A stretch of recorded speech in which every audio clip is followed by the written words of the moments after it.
Bismillahirrahmanirrahim. Assalamualaikum warahmatullahi wabarakatuh.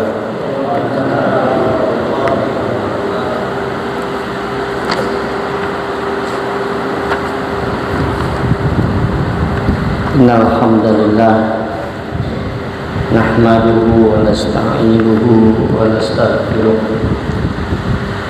wa na'udzu billahi min shururi anfusina wa min sayyiati a'malina.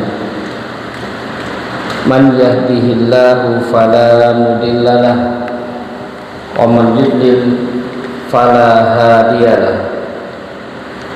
Wa asyhadu an la ilaha illallah wahdahu la syarikalah wa asyhadu anna Muhammadan abduhu wa rasuluh. Ya ayyuhalladzina amanu taqullaha haqqa tuqatih wa la tamutunna illa wa antum muslimun. Amma ba'd, fa inna khairal hadithi kitabullah wa khairal hadi hadi Muhammadin sallallahu alaihi wa ala alihi wa sallam, wa syarrul umuri muhdatsatuha, fa inna kulla muhdatsatin bid'ah wa kulla bid'atin dhalalah wa kulla dhalalatin finnar.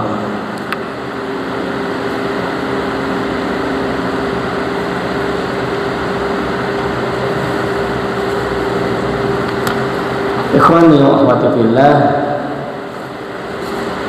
a'azani Allah wa iyyakum jami'an. Alhamdulillah, kembali kita mengucapkan puji dan juga syukur kita kehadirat Rabb kita Allah Tabaraka wa Ta'ala atas segala nikmat dan karunia. Dan pada malam hari ini kita telah memasuki bulan Dzulhijjah, yang mana bulan Dzulhijjah ini memiliki banyak keutamaan, dan di antara keutamaan bulan Dzulhijjah yakni apa yang Allah letakkan di 10 hari pertama bulan Dzulhijjah, yang mana amal-amal kebaikan yang dikerjakan di hari-hari tersebut menjadi amal yang paling dicintai oleh Allah Subhanahu wa Ta'ala. Maka oleh karena itu hendaknya kita mengoptimalkan, memanfaatkannya sebaik-baiknya. Dan alhamdulillah kita telah diberikan oleh Allah memulai 10 hari pertama ini dengan amal kebaikan. Baik amal kebaikan itu yang sifatnya wajib, seperti sholat fardu yang telah kita tunaikan, sholat maghrib, sholat isya, bahkan berjamaah. Demikian juga apalagi menuntut ilmu, yang mana menuntut ilmu itu sendiri sudah memiliki sangat banyak keutamaan, kapanpun dilakukan, kapanpun dikerjakan, apalagi dikerjakan di 10 hari pertama bulan Dzulhijjah. Jadi kita ambil satu contoh saja. Rasulullah SAW bersabda, "Man ghada ilal masjidi la yuridu illa an yata'allama khairan aw ya'lamahu kana lahu ka'ajri hajjin tamman hijjatuhu." Barang siapa yang berangkat ke masjid, tidak ada yang dia inginkan kecuali untuk mempelajari suatu kebaikan atau untuk mengetahui ilmunya, maka dia akan mendapatkan pahala haji yang sempurna. Hadis diriwayatkan oleh At-Tabrani dalam Al-Kabir dan juga Al-Hakim dari Abu Umamah radhiyallahu an, dan juga tersebut dalam Shahihut Targhib hadis nomor 86. Baik, terkait dengan 10 hari pertama bulan Dzulhijjah ini, Rasulullah SAW bersabda, "Ma min ayyamin al-amalu shalih fihinna ahabbu ilallah min hadhil ayyam al-ashar." Tidak ada hari yang mana amal-amal soleh yang dikerjakan di hari tersebut lebih dicintai oleh Allah Subhanahu wa Ta'ala daripada hari-hari 10 hari pertama bulan Dzulhijjah ini. Maka para sahabat bertanya, qalu walal jihadu fi sabilillah, tidak pulakah kalau dibandingkan dengan jihad di jalan Allah? Artinya amal kebaikan apapun apakah tetap lebih utama, tetap lebih dicintai oleh Allah? Qala Rasulullah menjawab, walal jihadu fi sabilillah, tidak juga walaupun dibandingkan dengan jihad di jalan Allah. Artinya amal kebaikan apapun tetap lebih utama, lebih dicintai oleh Allah yang dikerjakan di 10 hari pertama bulan Dzulhijjah. Illa rajulun kharaja bi nafsihi wa malihi wa lam yarji min dzalika bi syai'. Kecuali seseorang yang keluar untuk berjihad dengan harta dan jiwanya, kemudian dia tidak pernah kembali lagi. Nah, kalau itu memang dia lebih unggul. Ya, hadis ini diriwayatkan oleh Imam Al-Bukhari rahimahullah. Baik. Ya, mumpung di awal, ya, jadi kita mengingatkan diri sendiri, ya, sambil mengajak supaya kita menyadari di hari-hari yang lain, di waktu-waktu yang lain, kita sudah banyak merugi dengan kekurangan, ya, dengan malasnya kita, dengan lupanya kita. Mudah-mudahan kita bisa mengejar ketertinggalan. Kalaulah seorang pedagang dia mengabaikan hari pasaran, lantas kapan dia akan bisa memperoleh keuntungan? Ya minimal pas hari pasaran itu capek-capek sedikit ya apa-apa, ya. Baik, pembahasan kita masih melanjutkan rangkaian panjang pembahasan tentang beriman kepada hari akhir. Fil imani bil yaumil akhir, beriman kepada hari akhir.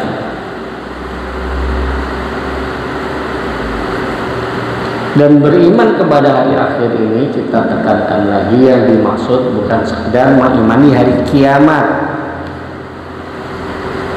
ya, tetapi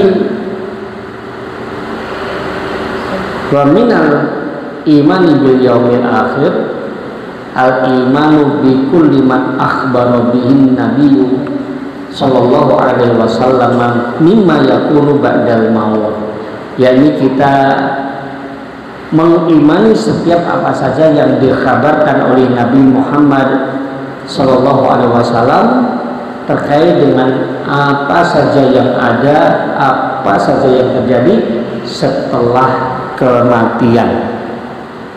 Itu yang dimaksud beriman kepada hari akhir. Maka pembahasan kita ini masih rangkaian panjang tentang kemarin fitnah kubur. Kita akan lanjutkan dengan nikmat dan adab kubur. Fitnah kubur ini pertanyaan kubur. Ini sudah berlalu. Kita akan lanjut. Qauluhu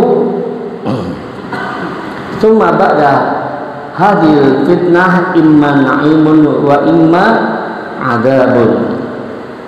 Kemudian setelah adanya fitnah kubur, yakni pertanyaan kubur, man rabbuka, siapa Rabbmu, siapa nabimu, apa agamamu, maka pembahasan berikutnya adalah terkait dengan nikmat kubur, ya, dan azab kubur.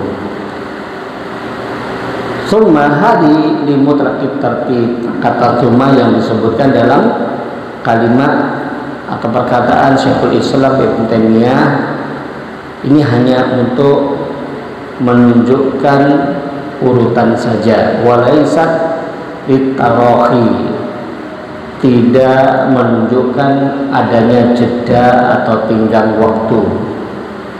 Kenapa? Li'anal insana yu'adzabu aw yun'amu fauran. Karena seorang yang mati itu akan langsung, ya, segera dia mendapatkan azab atau mendapatkan nikmat, ya, nggak perlu menunggu lama. Kama sabaqa annahu idza qala la adri yutrabu bimilzabatin, sebagaimana telah berlalu penjelasannya apabila seseorang ditanya man rabbuka, siapa Rabbmu, dan dia menjawab la adri atau hahu begitu saja, langsung dipukul oleh mereka dengan pemukul dari besi, palu dari besi, ya. Nah ini sudah merupakan azab, ya. Ya, jangan ditanya sakitnya, dijelaskan dia berteriak dengan teriakan yang tidak didengar, ya, yang didengar oleh siapa saja kecuali oleh jin dan manusia. Oh, kalau sempat kita pada dengar penuh masjid ini, ya, yakinlah, ya, yakin penuh, ya. Ustaznya belum datang, masjid penuh, susah ustaznya mau masuk, ya. Tapi ada hikmahnya, ada bagusnya nggak mendengarnya nggak, ya. Biar beda, nampak bedanya antara yang benar-benar beriman sama yang tidak. Karena kalau sudah bisa didengar, itu babnya bukan lagi beriman kepada yang gaib, ya, tapi beriman yang kepada yang syahadah. Maka dalam hal ini tidak akan terbedakan lagi, ya. Baik.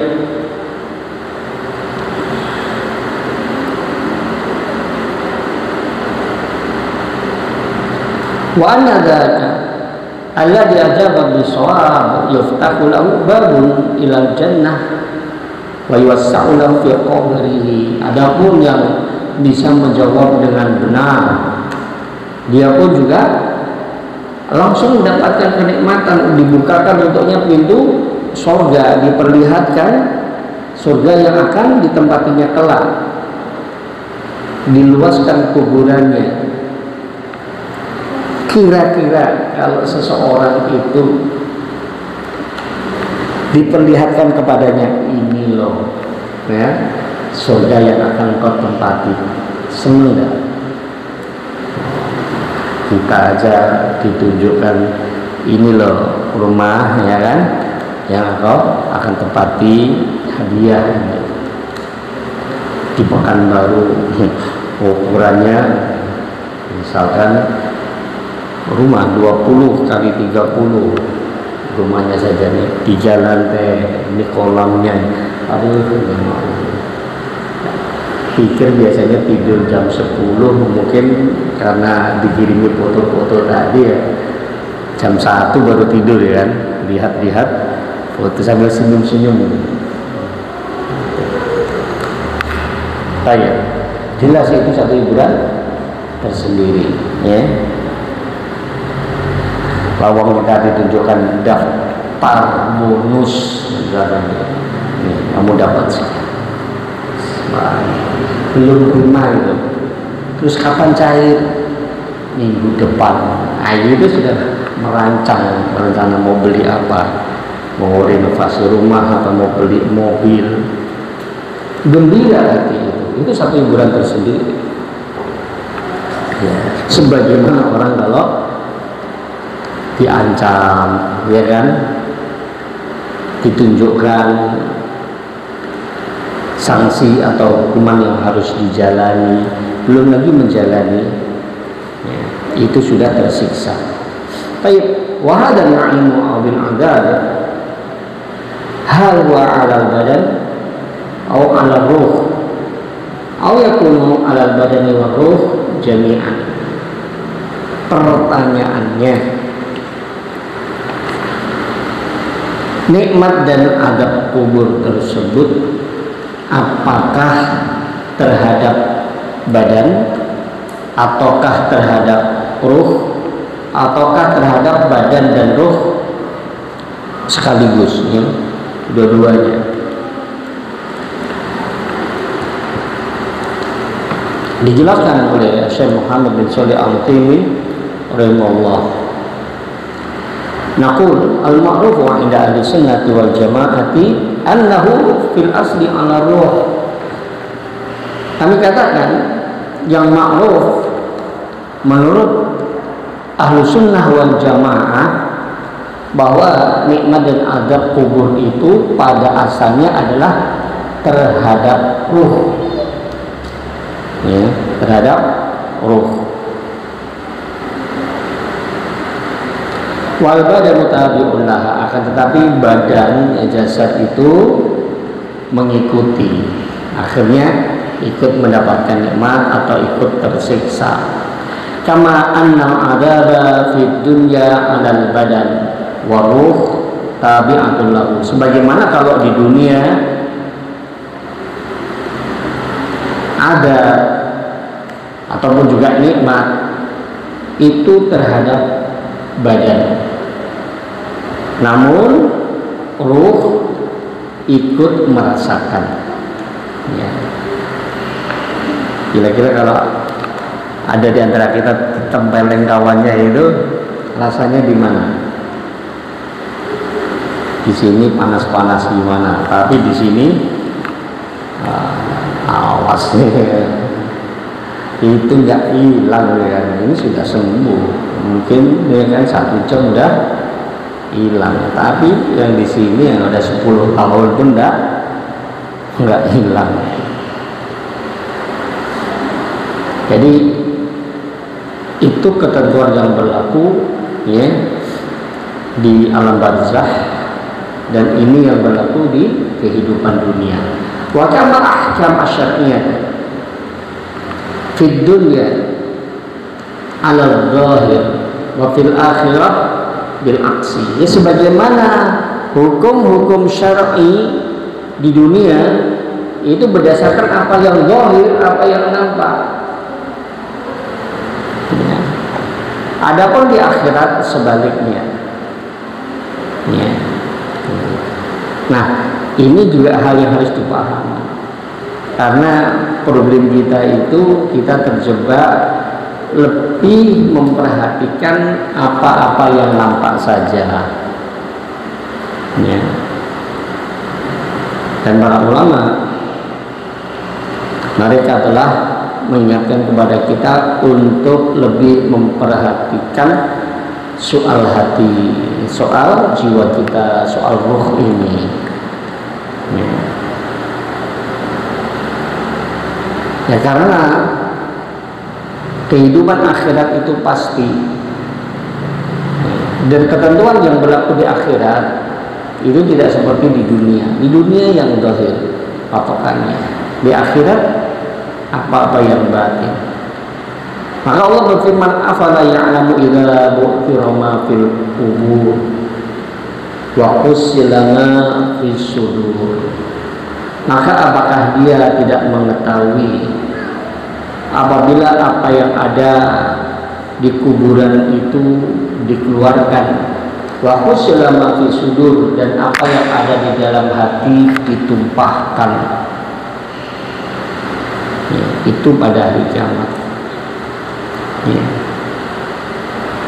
Allah juga berfirman dalam ayat yang lain, yauma tublas sarair, pada hari ketika segala rahasia, segala isi hati dinampakkan. Itu di akhirat, ya. Baik. Kemudian fabil qabli yakunu al-'adzabu abin na'im ala ruh. Jadi di alam kubur itu azab dan nikmat adalah terhadap ruh. Lakin al-jismu yata'attaru bihada tabaan, akan tetapi badan terpengaruh, ya, mengikuti, walaysa ala sabil istiqlal, tapi tidak dengan sendirinya, ya, tapi hanya mengikuti. Warubama yakunu adabu ala badani wa ruh tadba'uhu. Namun, ya, bisa saja, mungkin saja adab itu terhadap badan dan ruh mengikuti. Lakin hada la yaqa'u illa nadiran, akan tetapi hal seperti ini, ya, amatlah jarang. Innamal aslu annal adaba ala ruh wal badanu tabaun wan na'imu liruh wal badanu tabaun. Jadi sekali lagi, pada asalnya azab di alam kubur itu adalah terhadap ruh, badan mengikuti. Begitupun dengan nikmat, itu juga terhadap ruh dan badan mengikuti. Nah, ini perlu dijelaskan karena ada saja orang bertanya, ya. Tapi intinya di sini, di alam kubur itu ada nikmat, ada azab. Itu yang harus diimani. Wa qalu imma na'imun wa imma adzabun. Kemudian perkataan beliau Syekhul Islam Ibnu Taimiyah rahimahullah. Kemudian di alam kubur itu seseorang imma dia mendapatkan nikmat, imma dia mendapatkan azabnya. Boleh jadi mendapatkan nikmat, boleh jadi mendapatkan azab. Fihi isbatun na'imi wal azabi fil qabri. Nah, di sini berarti ada penetapan adanya nikmat dan azab di alam kubur. Wa qad dalla ala dzalika kitabullah wa sunnatu rasulih sallallahu alaihi wasallam, dan hal ini ditunjukkan dalam kitabullah Al-Qur'anul Karim dan sunnah Rasulullah sallallahu alaihi wasallam, balana an naqula wa ijma'ul muslimin. Bahkan bisa juga kita katakan ini merupakan ijma kaum muslimin, adanya nikmat dan azab di alam kubur. Jadi sebenarnya memang di setiap fase itu ada kenikmatan, ada azab. Nih. Maka hendaknya kita berusaha untuk di setiap fase kita, ya, kita ini menjadi orang yang selalu mendapatkan nikmat. Mungkin enggak? Ya mungkin, ya.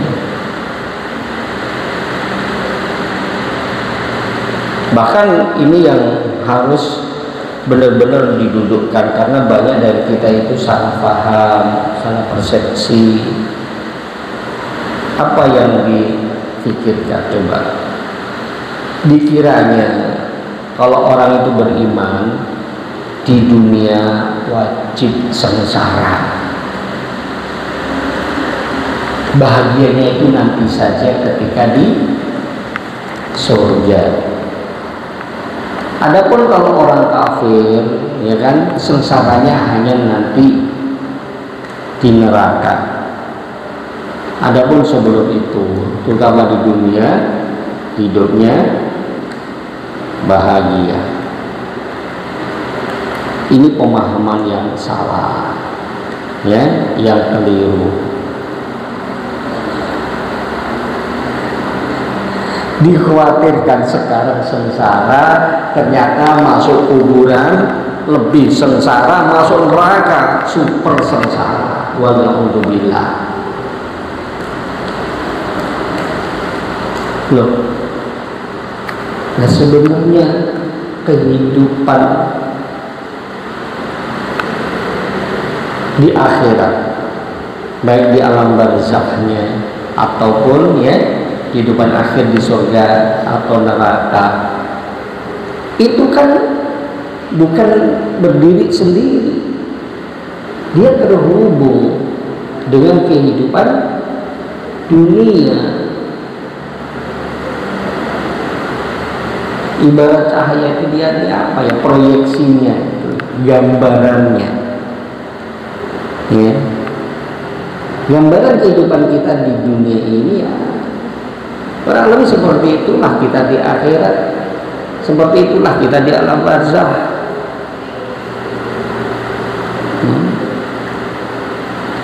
Makanya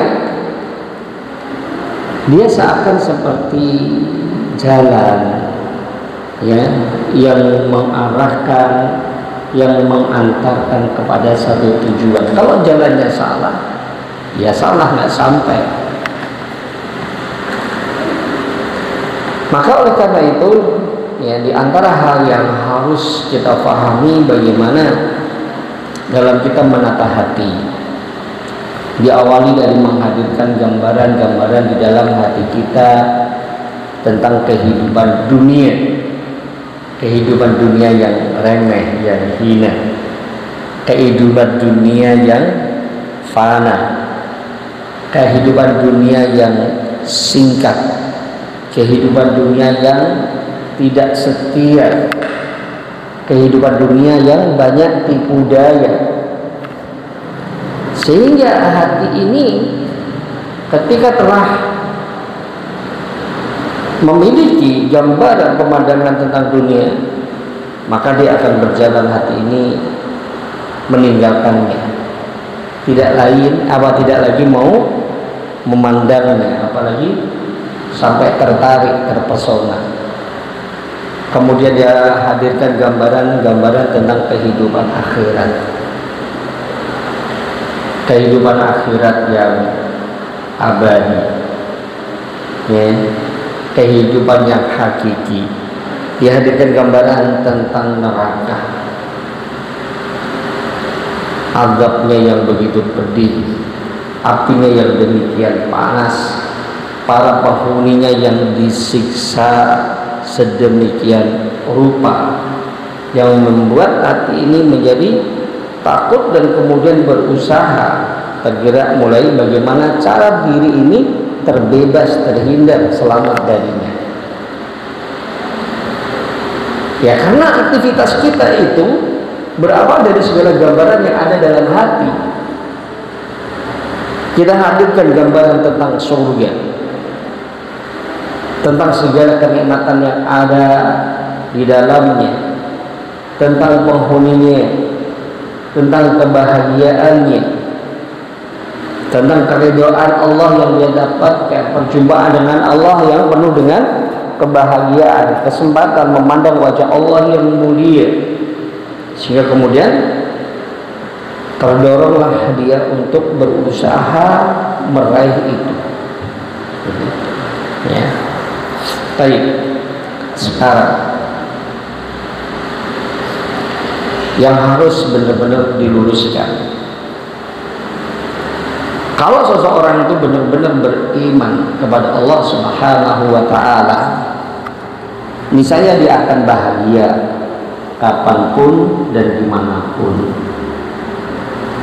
apakah di kehidupan dunia, alam barzakh, apalagi di surga, ya, gitu, ya. Masih ada di antara kita itu punya gambaran kalau di dunia ini mesti sengsara kalau jadi orang beriman. Masih ada. Kalau punya, itulah kesalahan terbesar yang ya dimiliki dalam hidup. Ya. Ya. Kenapa?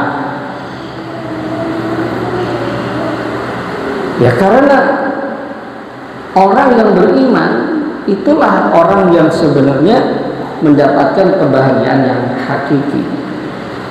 Sampai Syekhul Islam Ibnu Taimiyah menjelaskan bagaimana la yadkhulu jannatal akhirah man la yadkhulu jannatat dunya.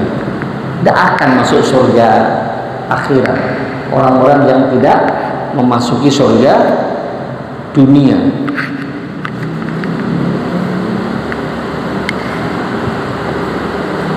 Ya namanya surga kalau dimasuki ya senang, bahagia. Ada yang tahu surga dunia itu apa?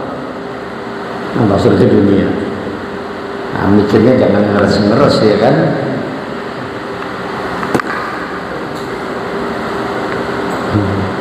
Surga dunia istri 4 belum tentu ya kan? Tahu-tahu bunuh diri ya. Apa surga dunia?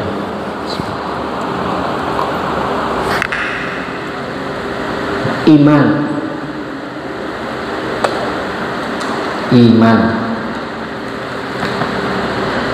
Jangan mimpi bahagia, iman aja nggak ada, kan gitu.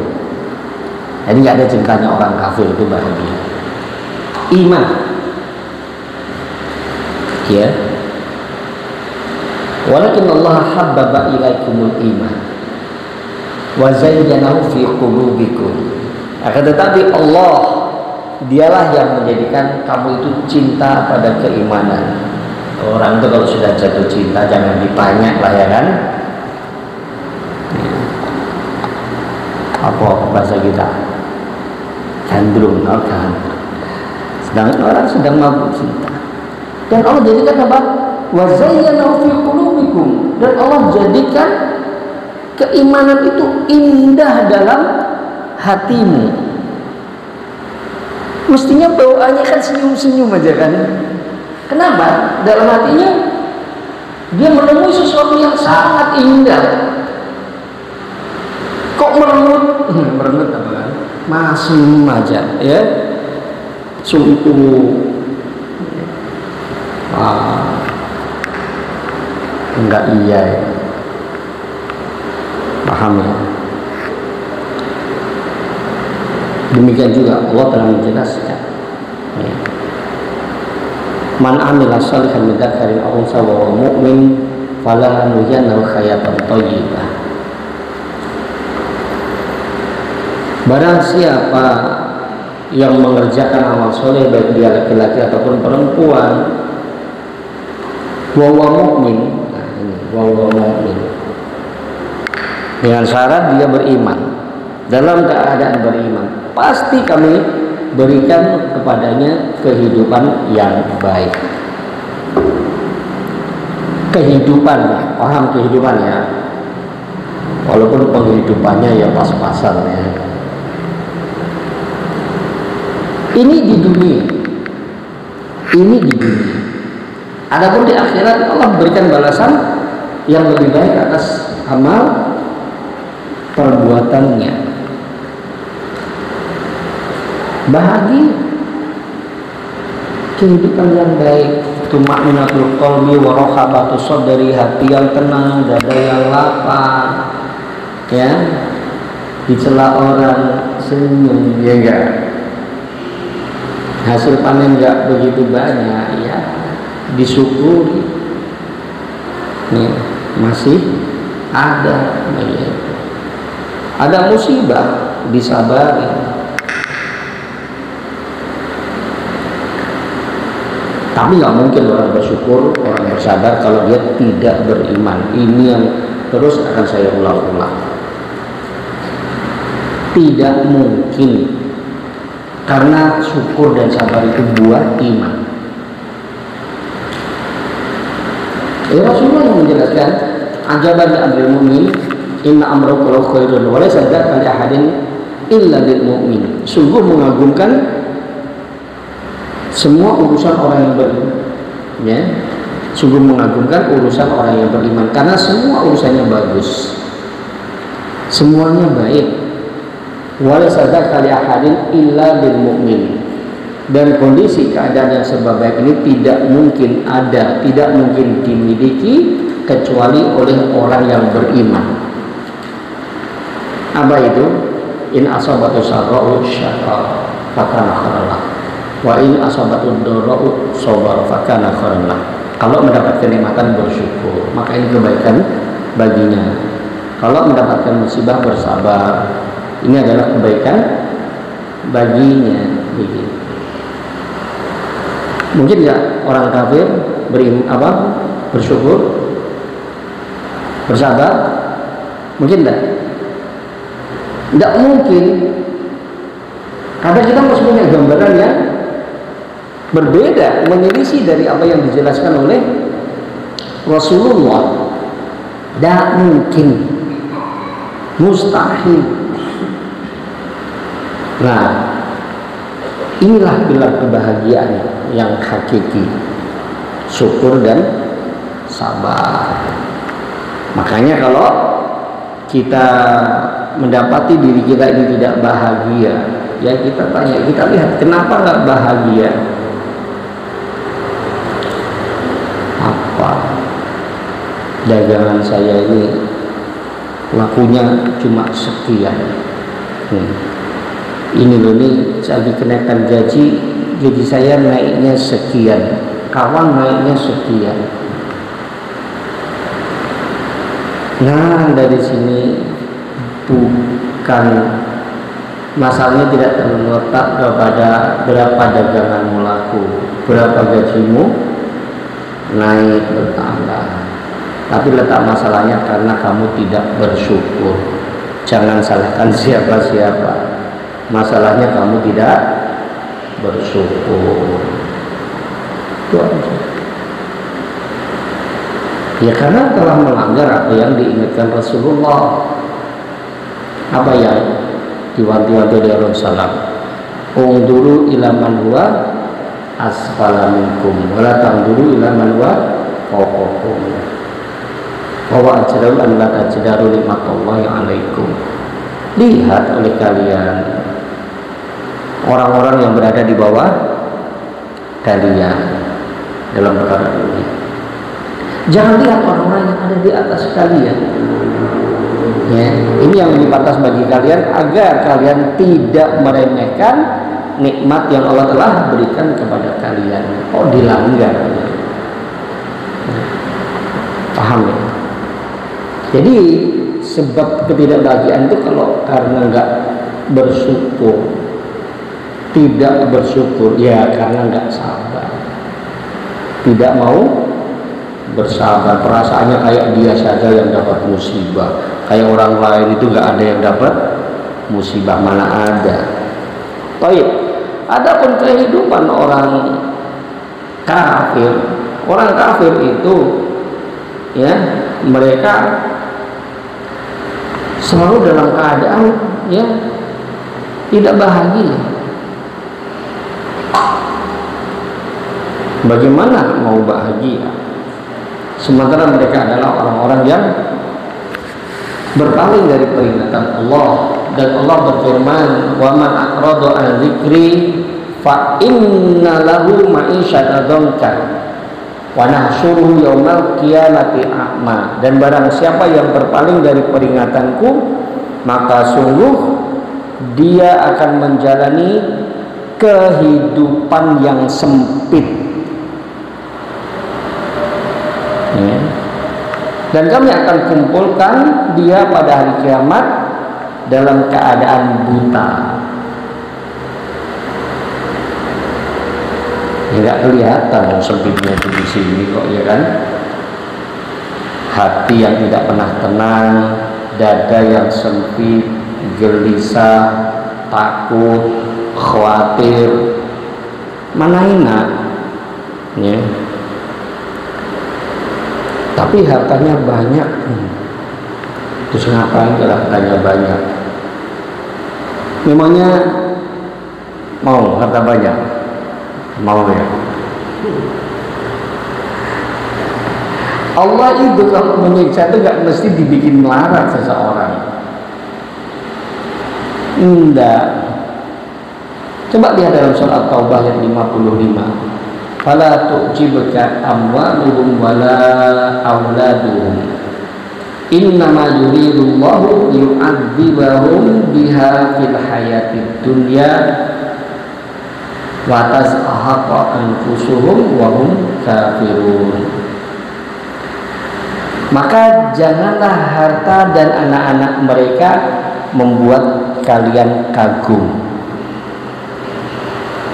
Sesungguhnya maksud Allah dengan itu adalah justru untuk menyiksa mereka dalam kehidupan dunia ini, dan kelak mereka akan mati dalam keadaan kafir. Kenapa? Karena orang kafir itu nanti datang kepada Allah, yang namanya orang kafir gak mungkin datang kepada Allah dengan hati yang bersih, dengan hati yang selamat, dengan hati yang sehat.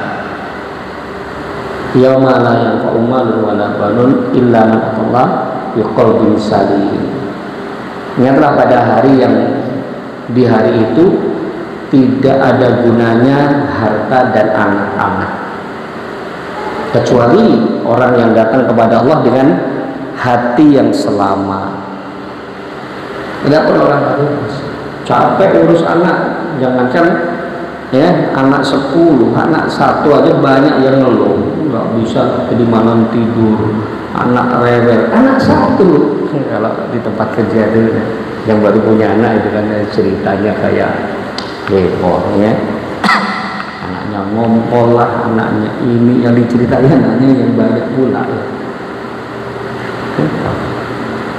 Keluar uang banyak, biayai sekolahnya, biayai kuliahnya, tapi kalau nggak dapat manfaat apa-apa. Urusan harta juga begitu. Dapatin harta itu memang gampang. Coba kita besoklah kita coba untuk mengumpulkan dalam sehari 500.000. Kira-kira apa usaha kita? Mungkin sampai sore dapat 100.000. Ya, ada yang dapat 200.000. Gak gampang. Butuh waktu, butuh tenaga, butuh pikiran. Sudah ngumpul banyak, butuh perhatian, butuh penjagaan, butuh dikembangkan. Ya, antum, saya juga mungkin udah masuk kamar tidur, tahu blesek. Apa yang dikhawatirkan? Nah, orang kaya, ya. Wah, pintu belakang tadi kunci belum ya? Tengok CCTV-nya aktif enggak? Ya kan? Sapangnya tidur enggak? Pagarnya udah tinggi. Itu pun pakai dukun pula ya kan? Walhamdulillah. Baru tidur setengah jam gelodek. Ya, kalau kita gelodek paling kucing, kan ya. Simple. Kalau orang itu enggak, maling dia ya. Ya, ayo tersiksa. Jadi jangan punya gambaran orang kafir itu enak hidupnya, bahagia. Enggak. Allah telah jelaskan. Kadang Allah itu menyiksa orang dengan apa? Dikasih harta banyak, dikasih anak banyak. Iya. Ya. Dikasih harta banyak, dikasih anak banyak. Ayatnya jelas. Ya. Maka fala tu'jibka amwaluhum wala auladuhum. Jangan kalian kagum dengan banyaknya harta dan anak-anak mereka itu. Nah, kemudian kesengsaraan itu berlanjut di alam barzakh ini, ya, di alam kubur. Kemudian kita lihat, kita ada nah, di sini dijelaskan amma min kitabillah fatalatu asnafin allati fi akhiri alwaqi'ah zahiratun fi thubuti adabil qabri wan na'imi. Adapun di dalam kitabullah Al-Qur'anul Karim, manusia itu terbagi menjadi 3 golongan, ya. yang disebutkan di akhir surah Al-Waqiah ini nampak jelas tentang adanya azab dan nikmat kubur. Ini dari ayat 83 hingga 94. Kita lihat saja.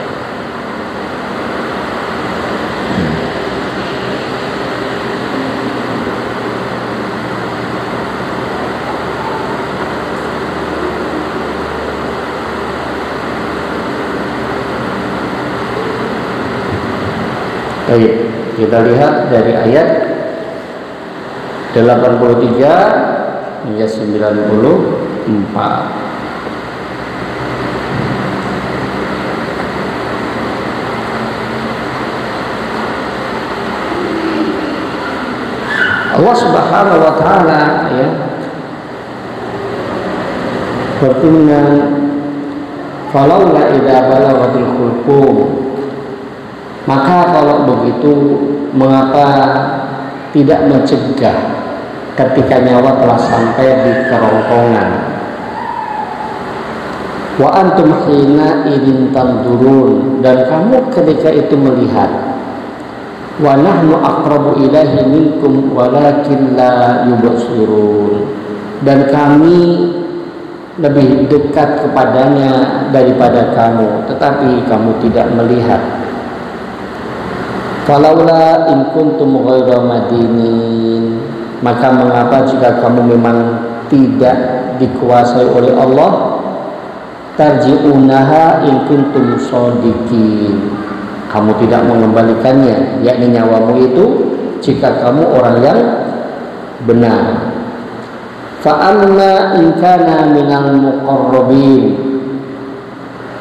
jika dia orang yang mati itu termasuk yang didekatkan kepada Allah, farohu wa raihanu wa jannatu na'im, maka dia memperoleh ketenteraman dan rezeki serta surga yang penuh dengan kenikmatan. Wa amma in kana min ashabil yamin, dan apabila dan adapun jika dia termasuk golongan kanan, fasalamun laka min ashabil yamin, maka salam bagimu karena kamu dari golongan kanan, yakni sambutan malaikat. Wa amma in kana minal mukadzibin, wa amma in kana minal mukadzibin ad-dallin, dan adapun jika dia termasuk golongan orang yang mendustakan lagi sesat, fanuzulun min hamim, maka dia disambut siraman air yang mendidih. Watasliyatul jahim, dan dibakar di dalam neraka. Ini rangkaian apa-apa yang dihadapi oleh seseorang setelah kematian. Ada yang mendapatkan rangkaian kenikmatan, ada yang mendapatkan rangkaian siksaan. Jadi tidak benar orang mati itu istirahat. Gambarannya kan istirahat, ya kan? Mana utang nggak dibayar istirahat, ya kan? Dolim dulu, yang bilang. Hal amrul musyahad, ini perkara yang bisa disaksikan, ya. Yasma'ul muhtadil yurahibu bil qadimina alaihi minal malaikah. Ada orang yang mau mati, dia bisa, ya,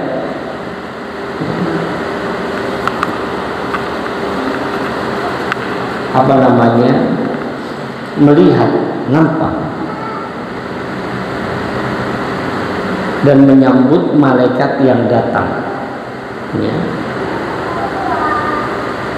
Wa yaqul marhaban, ada dikatakan, ya kan, selamat datang, kan gitu. Wa ayanan yaqul marhaban ijlisuhuna, ya. Kalau bahasa Jawa gimana? Sugeng rawuh monggo pinara kan gitu kan. Ini kanan kirinya kan sinten Bu kan.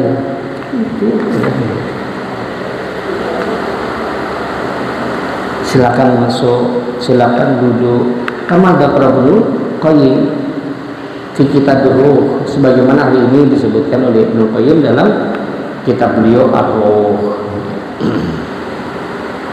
Kemudian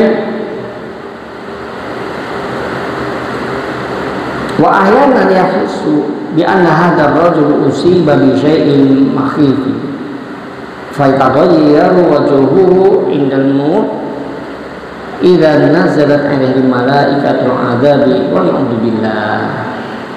Dan terkadang dia merasakan kehadiran seseorang seperti dia ditimpa dengan sesuatu yang sangat menakutkan, kemudian wajahnya menjadi berubah, yakni ya, ketika dia akan mati tadi, di saat turun malaikat azab kepadanya, waliyahudzubillah, sehingga ada yang benar-benar ketakutan di saat menjelang kematiannya.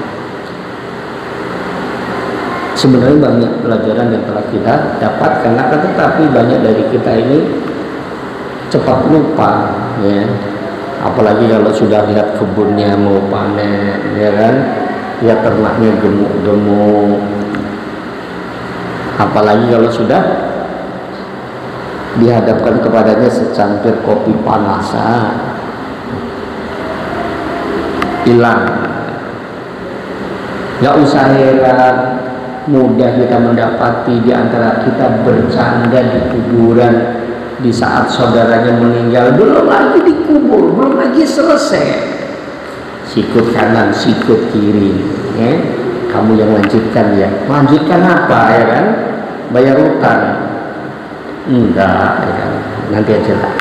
Kikik di kuburan saat orang mati, nggak susah kita itu menemui orang-orang yang bercanda guyonan, ya, istrinya cantik loh, ya kan, gitu. Anaknya cuma satu, ya, gitu.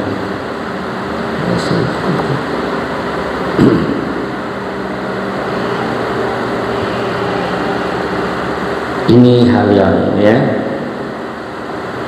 gak bagus, tapi itulah kenyataan yang ada. Ya, artinya kalau kita perbaiki, ya. Taib, karena kehidupan setelah kematian ini kehidupan yang sesungguhnya, ya, yang serius. Jadi antara dari Al-Quran fi ali Fir'aun, yakni terkait dengan ali Fir'aun. Ali Fir'aun itu artinya pengikut Fir'aun. An-naru yu'raduna 'alaiha ghuduwa wa 'ashiyya. Neraka diperlihatkan, dinampakkan kepada mereka setiap pagi dan petang. Coba, ini loh tempatmu nanti. Baru diperlihatkan saja ini sudah sangat-sangat tersiksa. Nah, ini sekaligus mengingatkan ya, kata alu atau ali itu maknanya adalah pengikut, sebagaimana kita lihat ya di banyak tempat di dalam Al-Quran. Maka seperti sholawat Allahumma sholli ala Muhammad wa ala ali Muhammad, artinya ya Allah limpahkanlah sholawat kepada Nabi Muhammad dan pengikut Nabi Muhammad. Umumnya kita mengartikan dengan dan keluarga, kan gitu ya. Maka dijelaskan oleh Syekh Muhammad bin Shalih Al-Utsaimin, makna yang benar, makna yang tepat adalah pengikut. Ya, termasuk kita, termasuk di dalamnya. ikut didoakan ketika seseorang bersolawat dengan solawat tadi, Allahumma sholli ala Muhammad wa ala ali Muhammad tadi, ya.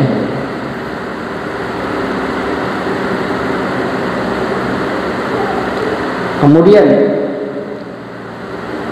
di surah Ghafir ayat 46, wa yauma taqumu sa'atu adkhilu ala fir'auna asyaddal adzab. Dan pada hari terjadinya kiamat dikatakan kepada malaikat, masukkanlah Fir'aun dan pengikutnya ke dalam azab yang sangat keras. Nah, di sini kata ala Fir'aun adalah pengikut Fir'aun, ya. Bukan keluarga, justru keluarganya siapa itu? Istrinya, ya, selamat, ya kan. Kemudian berikutnya, wa min adillatil Quran aidan, di antara dalil dari Al-Qur'an yang lainnya adalah firman Allah dalam surah Al-An'am ayat 93. Walau tara idz zalimuna fil 'azimil mauti wal malaika. Walau tara idz zalimuna fil 'azimil mauti wal malaikatu basitu aydihim akhriju anfusakum. Alangkah dahsyatnya sekiranya kamu melihat di waktu orang-orang yang zalim berada dalam tekanan syakaratul maut, sedangkan para malaikat memukul dengan tangannya sambil berkata, keluarkanlah nyawamu. Ini belum mati, ini sengsara. Jadi kalau mau dilihat perjalanan orang kafir di dunia itu kan sengsara, iya kan? Di antara siksaan yang Allah diberikan banyak anak, banyak harta. Di antara siksaan dari Allah diberikan kepada mereka apa? Ma'isyatan donka, kehidupan yang sempit. Begitu, sudah begitu nanti mau mati sakaratul maut, siksaan demi siksaan, susahnya minta ampun. Sakaratul maut itu berat, ya, sangat berat. Nah, ini sampai dipukul oleh malaikat. Jangan tanya kalau malaikat yang mukul, ya, keluarkan nyawamu.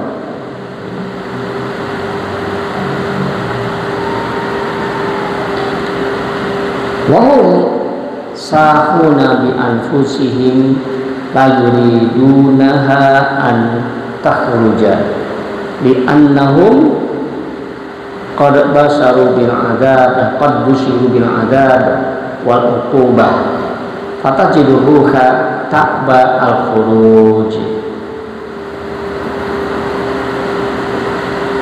Jadi orang kafir ini tidak merelakan kalau nyawanya dicabut.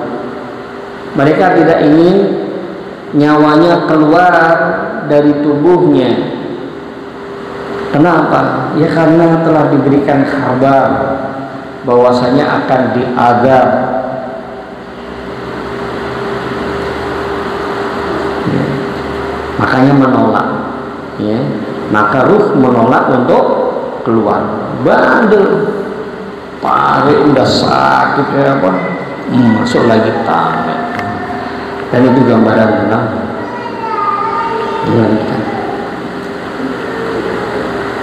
hatta idza jaa ahadahumul maut qala rabbi irji'uni la'alli a'malu shalihan fima taraktu. Ya, kalla innaha kalimatun wa qailuha wa min wara'ihim barzakhun ila yaumi yub'atsun. Sehingga ketika kematian menghampiri salah seorang di antara mereka, barulah dia mengatakan, wahai Rabbku, kembalikan aku ke dunia agar aku bisa mengerjakan amal soleh yang dulu telah aku tinggalkan. Allah jawab, kalla, sekali-kali tidak, ya kan? Itu hanya omongan di mulut saja, bohong, dusta. Wa min waraihim barzakhun. ila yaumi yub'atsun. Ini kalau diterjemahkan saja ya biasanya diterjemahkan dan di hadapannya ada alam barzakh sampai mereka dibangkitkan. Saya masih ingat penjelasan Ustaz Abu Ihsan Hafizahullah di saat daurah di Perawang. Lihatlah gambaran orang kafir sampai-sampai saking enggannya untuk mati, nggak mau mati dan nggak mau menatap kehidupan akhirat. Yang ditatap itu hanyalah dunia. Disebutkan wa min waraihim barzakhun, dan di belakangnya ada alam barzakh. Kalau secara lafazkan wara itu artinya di belakang. Sehingga tergambar oleh kita menuju akhirat itu jalannya mundur. Ya. Nggak mau memang berjalan menuju akhirat, maunya dunia. Maka itulah di antara bentuk ketersiksaan yang luar biasa orang-orang kafir, orang-orang durhaka, para pecinta dunia. Gimana tidak dipisahkan dengan sesuatu yang sangat dicintainya, dipisahkan untuk selama-lamanya. Antum terbayangkan bagaimana dipisahkan dengan istri tercinta. Istrinya satu ya, istri yang dicintai, nanti orang tercinta kesannya ada beberapa istrinya ya. Atau antum dipisahkan, harus dipisahkan nih dengan anak yang dicintai. Anaknya pamitan tugas tentara pula kan, perang kemana, kirim Papua. Berapa lama? Ya paling cepat 20 tahun Nabi udah 60 tahun kok ya, ini kan tugas Nabi. Dulu kan Nabi sudah mengizinkan saya jadi tentara gitu. Gimana rasanya dipisahkan dengan yang dicintainya? Lemes ya kan, sedih. Tapi mau nggak mau kematian memisahkan ya. Semua cintanya ada di dunia, harta, teman-teman, dan seterusnya. Ini siksaan juga. Jadi siksaannya itu banyak. Jangan gambarkan jadi orang kafir, orang durhaka itu enak saja kan. Enggak. Baca Al-Quran dengan baik-baik bukan. Menderita sampai susah sekali untuk keluar nyawanya. Sampai-sampai apa tadi? Wal malaikatu basitu aydihim akhriju anfusakum, dan malaikat pun memukulkan tangannya kepada mereka seraya mengatakan keluarkan nyawa kalian. Ya, jelas ya, menunjukkan keengganan, nggak mau mati ya, gitu. Baik, ini kurang lebih ya, gambaran demi gambaran kehidupan ya setelah kematian. Jadi jangan digambarkan, dibayangkan dia punya dimensi yang sama dengan kehidupan dunia. Tidak. Kehidupan alam barzakh, kehidupan di akhirat itu beda ya. Kita imani sebagaimana apa yang telah dikabarkan kepada kita. Jadi perpindahan kita dari satu marhalah kepada marhalah yang lain, marhalatul hamdi, pindah ke marhalatul dunia. Namanya apa perpindahan itu? Biasanya disebut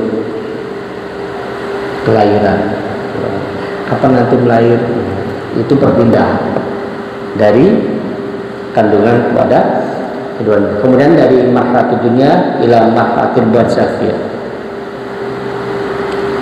Apa perbedaannya disebut mati, ya kan? Apa nanti mati akan nyala sama yang hidup. Kemudian sebagaimana di kandungan sementara, hidup di dunia sementara, di alam barzakh ini nanti juga sementara. Pindah lagi, ya, marhalah al-akhirah. Apa namanya? Dibangkitkan. Paham ya? Jadi alam barzakh ini juga sementara. Nah, sebagaimana kehidupan ketika di dunia ini bahagia atau sengsaranya bergantung kepada iman dan amal soleh, begitu juga pada marhalah-marhalah berikutnya. Nikmat dan adab di alam kubur itu juga bergantung kepada adanya iman dan amal soleh. Ada enggak? Punya enggak? Ya. Atau yang ada perbuatan maksiat gitu. Udah kafir, kerjaannya maksiat. Nah, sempurna sudah kedudukannya. Alhamdulillah. Jadi kondisinya memang berbeda. Orang beriman sama orang kafir itu di dunia berbeda, di alam barzakh berbeda. Mau mati saja berbeda. Mau mati juga. Kalau orang beriman, matinya gimana? Mudah. Dan nyawa itu senang karena mendapatkan kabar gembira tentang tempat akan dimati. Walaupun ketika nyawa lepas, badan merasakan sakit. Memang sakaratul maut itu sakit, tetapi ruh, nyawa itu bahagia. Jadi di alam barzakh berbeda kan, tontonannya juga berbeda ya. Nah, berbeda enggak? Orang beriman yang dilihat surga, orang kafir yang dilihat neraka. Temennya orang beriman yang beramal soleh dalam wujud yang bagus, amal kebaikan. Orang kafir, orang jahat, temennya amal yang diwujudkan dalam bentuk yang seburuk-buruk rupa. Orang beriman kuburannya dilapangkan sejauh mata memandang. Orang kafir kuburannya disempitkan. Beda. Begitu juga nanti ketika dibangkitkan di padang mahsyar itu berbeda kondisinya. Ya. Berbeda. Cara menerima amalnya berbeda. Cara meniti syiratnya berbeda. Akhirnya sampai di tempat yang berbeda. Nah, kalau kita memahami ini, berarti ini perjalanan masih jauh, tapi marhalatul dunia ini yang menentukan. Pembahasan tentang kehidupan setelah kematian, ya, ini harusnya memperbaiki kehidupan yang sekarang kita jalani. Tapi permasalahannya memang dimensinya beda. Jangan antum pikirkan di kuburan datang dua malaikat, bagaimana? Apa enggak sentuh? Enggak, ya, beda dimensinya. Imani, ya. Enggak usah nunggu mati baru beriman, ya. Ketika hidup ini beriman bermanfaat. Ya karena memang alamnya beda. Enggak usah buru-buru sampai mati, ya. Kita ini di sebelum ke dunia kan alam kandungan, ya. Namanya apa sih kalau dalam kandungan? Janin. Kalau sekarang namanya apa? Jasad. Kalau mati jenazah, kan gitu. Ya dimensinya tidak. Kalau janin, ingat nggak dulu waktu di kandungan? Ya ada yang sama sekali ya. Ini kita bukan di sini, kita ini diseluruhi oleh apa namanya, air, ya kan? Jasad fisik kita ini ya, janin tadi. Air. Tapi itulah kehidupan ya di alam janin itu. Kita lahir, antum jangan coba-coba nyelam di air mati bukan ikan ya kan. Kita dikelilingi oleh udara, kan, pindah alam, ganti tanah ya, ya meliputi kita. Ya. Sehingga ini semua adalah pelajaran yang harusnya meningkatkan keimanan kita, dan dengannya kita memperbaiki apa yang harus kita perbaiki dalam kehidupan dunia ini. Ya, karena apa? Yang menentukan bahagia tidaknya di alam barzakh, bahagia tidaknya di akhirat, yakni di kehidupan dunia ini. Maka kalau sekarang ini kita bisa ngetes apa, bisa merasakan sinyal-sinyalnya. Oh sekarang saya nggak bahagia Pak, itu harus waspada. Oh itu bisa berlanjut loh. Berlanjut sampai kapan? Sampai di akhirat. Kok gitu Pak? Jadi nggak pernah bahagia dong? Iya. Kenapa nggak bahagia? Kan gitu. Karena mungkin nggak bersyukur, nggak bersabar. Kenapa nggak bersyukur, nggak bersabar? Ya masalahnya di imannya ada nggak? Kalau orang benar-benar beriman, buahnya syukur dan sabar. Dan bagaimana mau beriman kalau belajar juga males? Karena faktor terutama dalam masalah terwujudnya keimanan, kuatnya keimanan adalah ilmu yang bermanfaat. Siapa yang mau menceritakan seperti ini kalau tidak di majelis ilmu? Ya, apa sambil badminton terus cerita alam bahasa? Hah? Enggak kan? Sambil main bola? Ya? Enggak. Di majelis ilmu. Baik, kita cukupkan. Silakan ada yang ditanyakan, ada yang kurang jelas. Ya. Bagaimana cara menasihati kawan-kawan yang suka bercanda di hiburan? Nasihat yang simpel lah. Nah.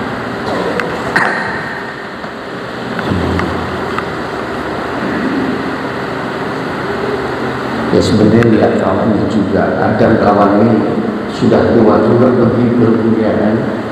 Ya sebenarnya cukup dengan 1-2 kalimat. Jangan bercanda lah, ya kan? Ini kuburan, ya. Saudara kita, ya, meninggal. Bentar lagi kita menyusul. Sebenarnya mudah. Ketika diingatkan begitu, biasanya cepat nangkap. Karena kondisinya itu memang mendukung dan ini mudah diterima. Ya, karena memang kita ini yang mudah lupa, mudah khilaf.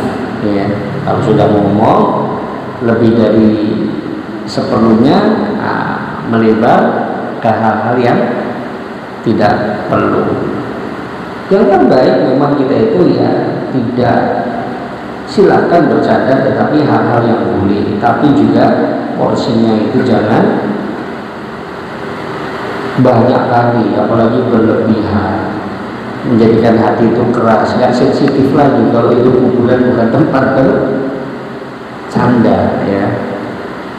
Nah itu dikurangi, karena sekarang itu secara umum hobi kebanyakan orang itu bercanda, sehingga bisa jadikan profesi, jadi pelawak, ya kan? Bisa. Bahkan ada stand up comedy itu sendirian pun bisa ngibul gitu kan, buat orang tertawa, besar bayarannya. Sampai-sampai ya materi-materinya pun nyerempet masalah agama. Kalau agama kita ini yang mengajarkan kepada kita seperlunya, semua urusan itu bukannya dilarang ya bercanda, seperlunya. Kadang memang ada manfaatnya, apalagi untuk membangun kedekatan satu sama lain. Ya, mungkin kita lebih tahu tentang siapa kawan kita, tentang bagaimana menasihati.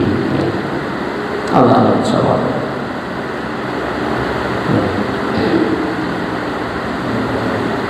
Orang yang meninggal di tanah suci Makkah, apakah bisa dijamin di alam kuburnya dan di akhiratnya akan senang gitu? Tidak ada jaminan seperti itu. Bahkan banyak orang-orang kafir ya juga mati di sana ya. Nah, ini hal-hal yang seringkali disalahpahami sebagian kita terkait waktu, terkait tempat. Artinya ada waktu, ada tempat yang di sana memang ada keutamaan terkait kalau mati, ya kan? Mati malam Jumat, ya kan?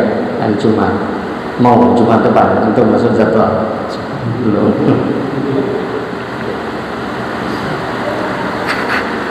Ini hanya sekedar ya kita lebih bisa berharap, bukan bermakna jaminan. Berapa banyak orang kafir juga mati hari Jumat, orang fasik mati hari Jumat.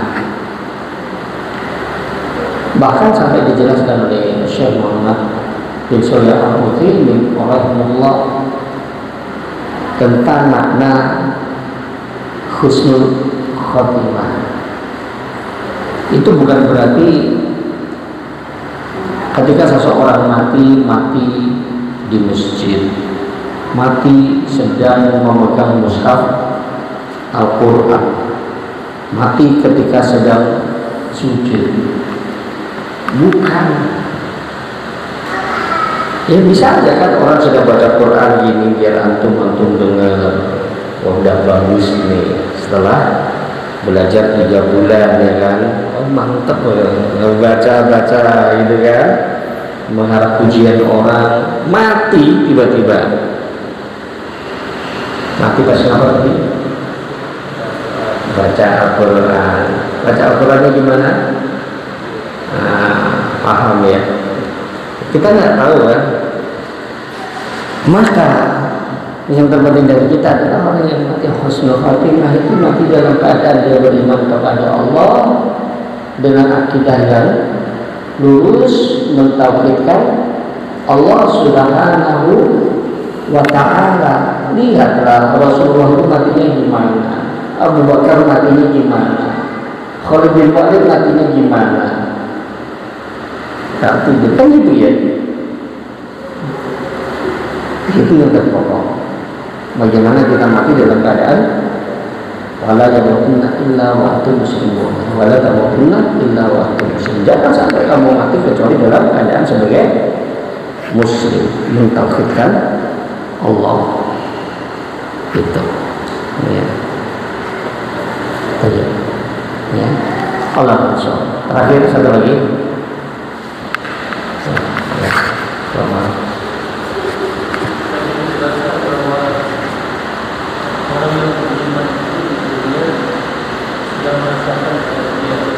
Di mana orang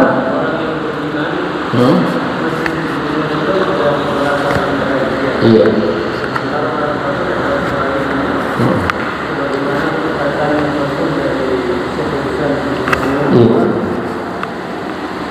Orang yang pernah masuk surga dunia, maka dia tidak pernah masuk surga. Iya.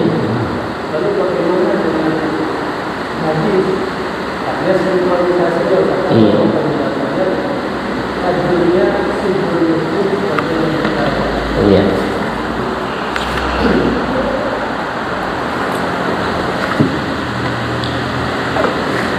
Ini hadis bukan bermakna kontradiksi atau bertentangan dengan penjelasan tadi, justru sejalan mendukung. Makna dari hadis tadi, ad-dunya sijnul mu'min wa jannatul kafir. Dunia adalah penjara bagi orang beriman, surga bagi orang kafir. Ada antum ingat kisah salah seorang qadhi Mesir siapa yang sedang naik kereta yang mewah dihadang oleh Yahudi yang pakaiannya kotor karena dia penjual minyak? Siapa namanya?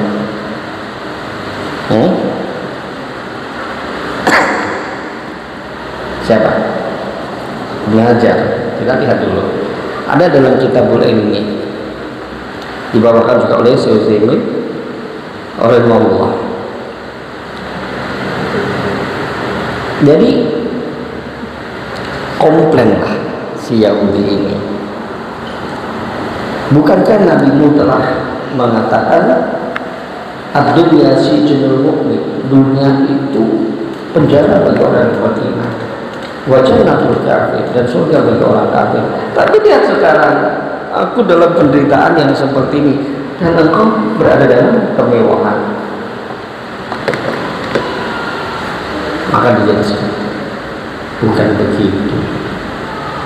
Engkau sekarang dengan segala penderitaan di dunia ini kalau engkau bandingkan dengan engkau berada di dalam neraka di akhirat nanti, ini surga.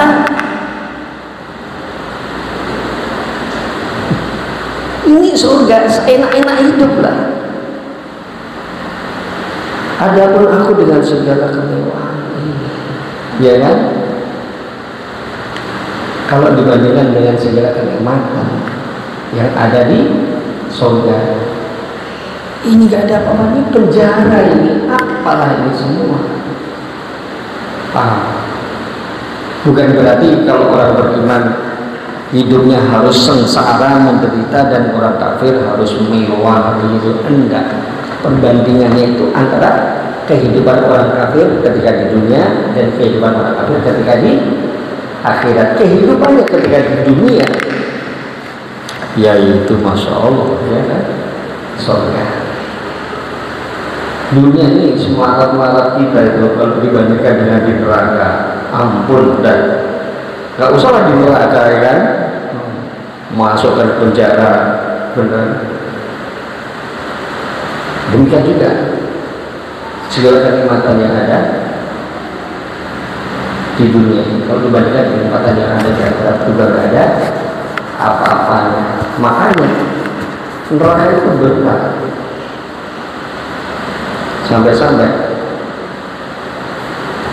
Syekh Muhammad bin Shalih Al-Utsaimin rahimahullah menjelaskan dalam tafsir juz amma beliau,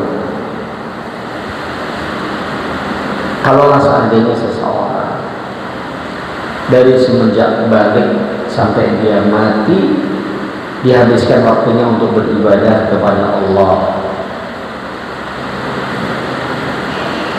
dan tidak ada yang didapatkan sebagai balasan kecuali dia diselamatkan dari azab api neraka, itu cukup.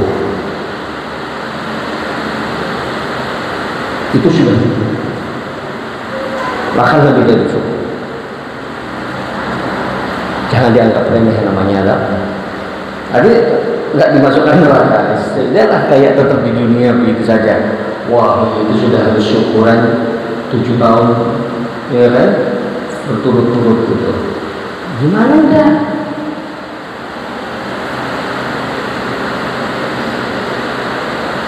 Maka apalagi sudah dibebaskan dari azab api neraka dan dimasukkan ke dalam surga.